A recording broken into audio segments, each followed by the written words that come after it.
Et on accueille Guillaume Van der Schaag, le rédacteur en chef de Sprint Magazine. Bonjour Guillaume. Bonjour Adrien.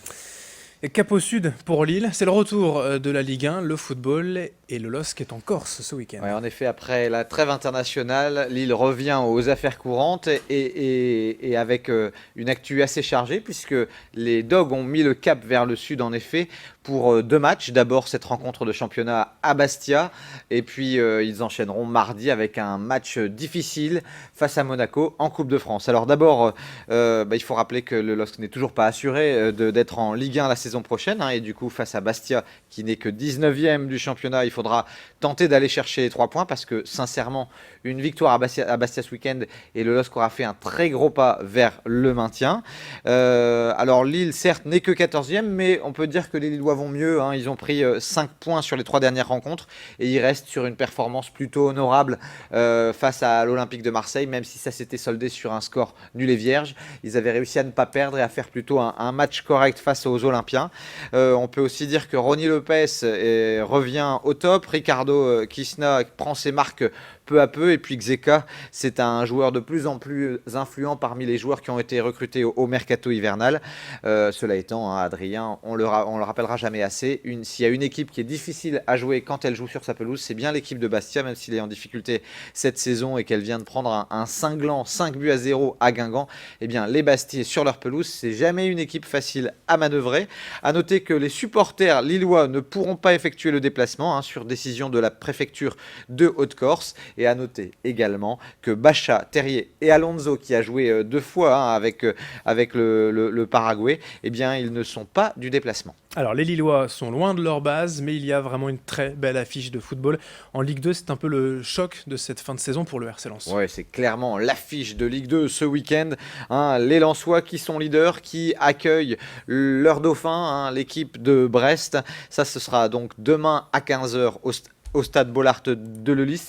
Le moins qu'on puisse dire, c'est que les Seniors sont sur une très très belle dynamique, hein. Les Artésiens ont fait le point avec 4 victoires de rang. Et puis contre Brest, les Lensois devront assurer la victoire pour voir d'encore plus près l'accession à l'étage supérieur, hein. Ce qui ne sera pas le cas du côté de son voisin régional, hein, côté valenciennois, parce que tout autre résultat qu'une victoire à Nîmes ce soir à 20h pourrait sincèrement plonger les hommes de Farouk Hadjibejic bien tout proche de la zone rouge, synonyme de relégation. On enchaîne avec le basket et forcément d'abord la Pro A. Oui, la Pro A et puis le BCM Gravelines qui aura fort à faire avec la réception du leader monégasque demain à 18h30. Cela étant, le BCM reste sur une très très belle performance en allant gagner à Nanterre qui a été d'une équipe du top 4 depuis le début de la saison.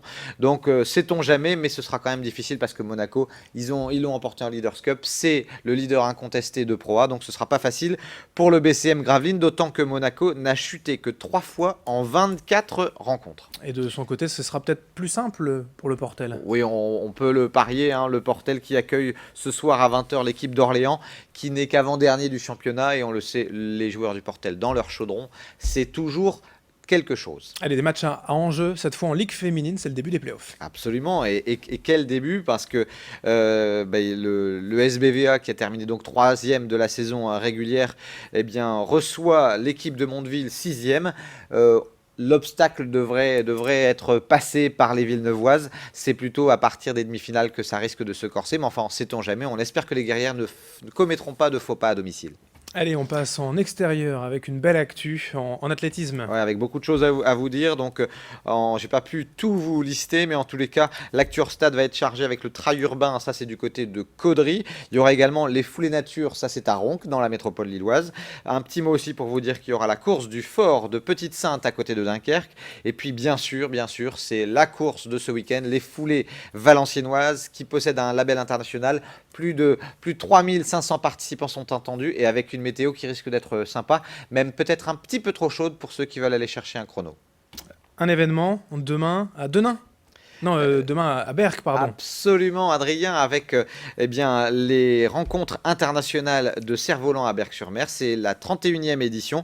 On attend plus de 450 pilotes du monde entier qui viendront éblouir les jeunes et les moins jeunes. Alors, il y aura des démonstrations techniques, des initiations, des ateliers divers, des vols nocturnes même.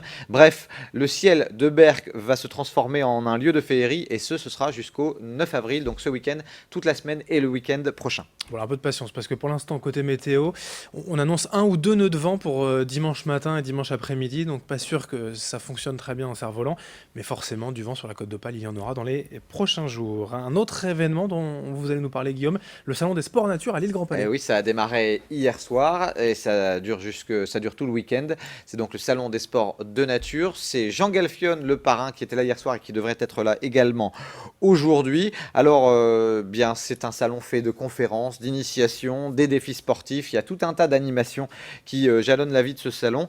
L'essentiel, c'est de parler des sports qui se pratiquent en pleine nature, donc du cyclotourisme au VTT en passant par l'équitation, la randonnée, l'escalade, le surf, le char à voile, l'aviron, bref, il y en aura pour tous les goûts et c'est vraiment une belle manifestation qui est organisée de main de maître par Laurie Vanol, qui est une passionnée de marathon et de semi-marathon. Donc on lui souhaite une belle édition pour ce cru 2017. Ouais, d'autant que la région est un terrain de jeu idéal hein, pour tous ces sports nature, c'est toujours sympa de découvrir la région en faisant du sport. Et puis quelques infos en bref pour terminer, Guillaume. Et pour terminer d'abord du rugby, pour vous dire que les joueuses du LMRCV, qui sont leaders du championnat de top 8 féminin, eh bien, affrontent Bobigny 6e ce dimanche à 12h15. C'est au stadium Lille Métropole à Villeneuve d'Ascq, qu'on appelle maintenant le stadium. Tout à fait.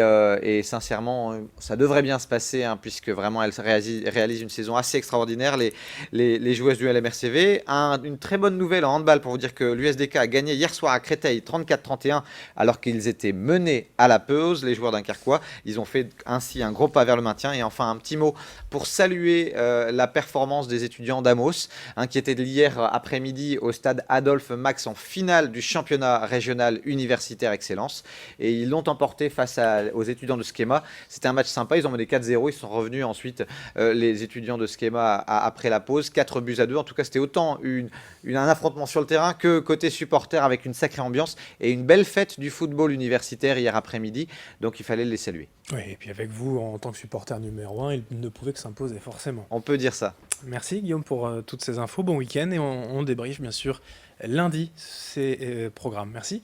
Bon week-end à tous. Merci de votre fidélité, l'info continue dans un instant sur Grand Lille TV.